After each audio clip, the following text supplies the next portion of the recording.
So Apple event just passed out and we got bunch of new product from Apple original movies featuring most emotional special characters to green iPhone to the new old iPhone, recycled iPad Air, a new Apple Silicon, a new Mac to accommodate that Apple Silicon, a new display and bunch of accessories to go with the new Mac. So we're going to talk about everything in this video. My name is Shubhanshu, you're watching Master Shubhanshu, let's go ahead.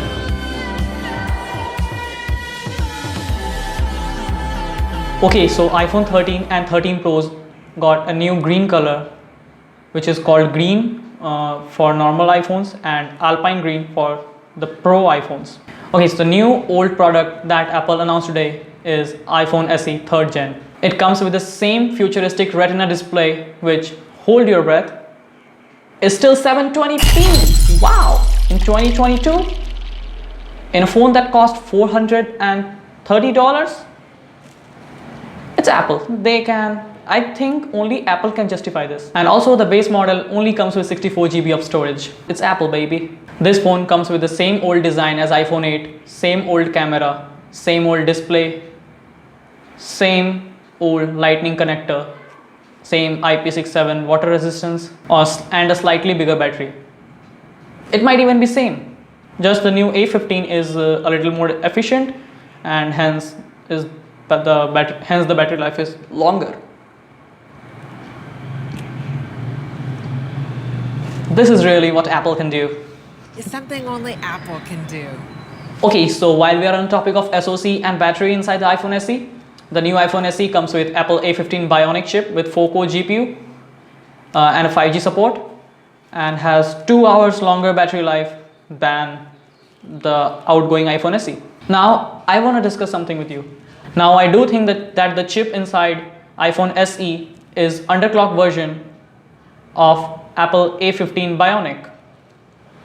Just like the last iPhone SE did with Apple A13 Bionic. It was the underclocked version of the A13 which helped Apple to attain a acceptable battery life. Oh sorry, let me put it in other way. This underclocking of chip helped Apple attain a little bit of less horrible battery life as compared to what it would have been if they shipped it with the full Apple A13. So just get a Galaxy A52s or any other mid-range smartphone if you have even 1% of common sense left behind.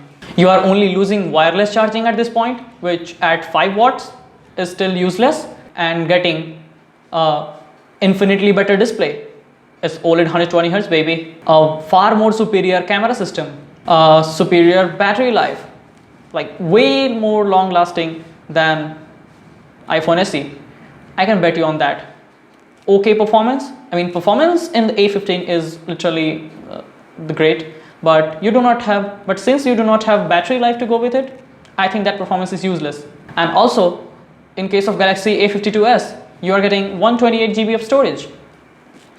It's awesome. Also, as far as I can understand from the Apple presentation, this futuristic iPhone SE with 5G lacks night mode on cameras, because if this phone shipped with night mode, Apple would definitely have bragged about it in their presentation, that how futuristic their night mode is. Now let's talk about the next device announced in the event, the new old iPad Air or the recycled iPad Air. Standing on their commitment to the environment, Apple is using recycled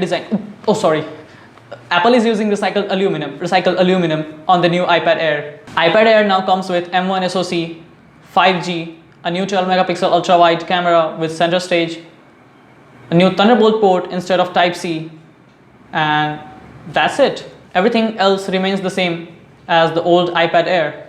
Same old Retina LCD display with 600 nit of brightness, same 60 Hz refresh rate, same chonky bezels, same rear camera with no flash, same Touch ID with power button. Even the price is same, which is definitely a good thing. The price is still $599 US or 54,900 INR for the base model. But the base model only comes with 64 GB of storage, which is a joke in 2022. especially on the product that comes with M1 chip, which is so powerful, but still you cannot unlock any potential of M1 chip because of this. Now the video that I am recording is around 2 to 2.2 GB of file size, and it's only 1080p shot on a mid-range phone. So you can expect around 3 times the size of the same video if it was shot on 4K on a new modern smartphone. Oh yeah, new release of iMovie is coming next month, so keep your eyes on that if you are a budding creator. Now let's talk about the real new products that were announced during the event. The first one is the new M1 Ultra SoC. The new M1 Ultra is simply the combination of two M1 Max connected with die-to-die interconnect technology with 2.5 terabytes per second of interprocessor bandwidth that Apple calls Ultra Fusion, which means 20 core CPU, 48 or 64 core GPU, 64 or 128 GB of memory. M1 Ultra is a 5 nanometer chip that comes with 114 billion transistor, 800 Gbps of memory bandwidth, 2 video decoders, 4 video encoders, and 4 extra set of encoders decoder for ProRes. According to Apple, M1 Ultra is faster than Intel Core i9-12900K in CPU performance and RTX 3090 in GPU performance, while using 100 watts and 200 watts less power respectively. Since we have got a new chip, we definitely need a new Mac to run that silicon. So naturally, the next product is a new Mac, which Apple calls Mac Studio. Mac Studio is like two Mac Mini stacked upon each other. Its thermal system looks similar to the trash can Mac Pro, with perforated vents on the bottom for inhalation, with same blower design that inhales from the bottom.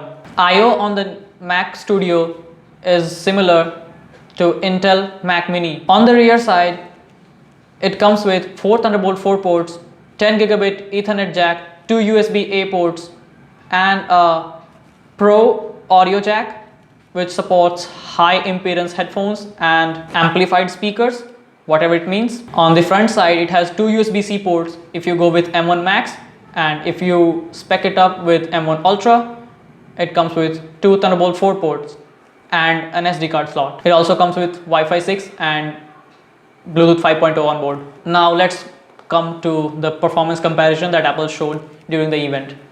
According to Apple, the new Mac Studio is 2.8 times faster than 10-core iMac 27-inch with Intel Core i9-10900K, and 90% faster than 16-core Mac Pro with Xeon processor. And they surprised me by saying that the new Mac Studio is 60% faster than the top of the line 28-core Xeon based Mac Pro. In GPU, it's 4.5 times faster than the RX 5700 XT inside the old iMac 27-inch, and 80% faster than Mac Pro's top of the line W6900X.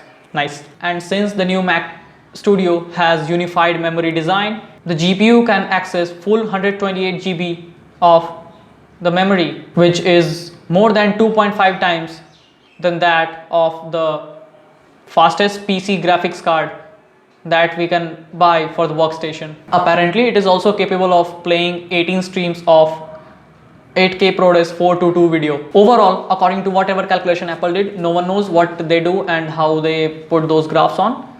But the Mac Studio with M1 Max is 3.4 times faster than the 10-core iMac with Intel Core i9-10900K. And the Mac Studio with M1 Ultra is 80% faster than the Mac Pro top of the line 28-core Xeon and W6900X machine. Well, finally, price.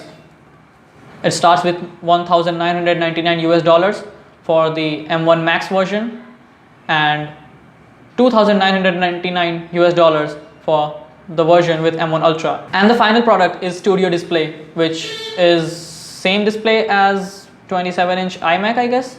Resolution is same, PPI is same, brightness is same, which I think they just took out from the iMac and stuck in the new Studio Display and just trimmed down the bottom bezels, giving it a unified look. It has the same 10-bit 27-inch 5K 218 ppi Retina display with 600 nits of brightness, DCI-P3 colored space. It also has same optional nano texture glass that we had on the outgoing 27-inch iMac. The studio display comes with the new 12 megapixel ultra wide webcam with support for center stage, a built-in 3 mic array and 6 speaker system with spatial audio support. On the connectivity front, it has 3 USB-C ports with 10 gigabit data throughput rate and a Thunderbolt port to connect it with Mac. That Thunderbolt port also outputs 96 watt of power. Studio display starts at $1599 US and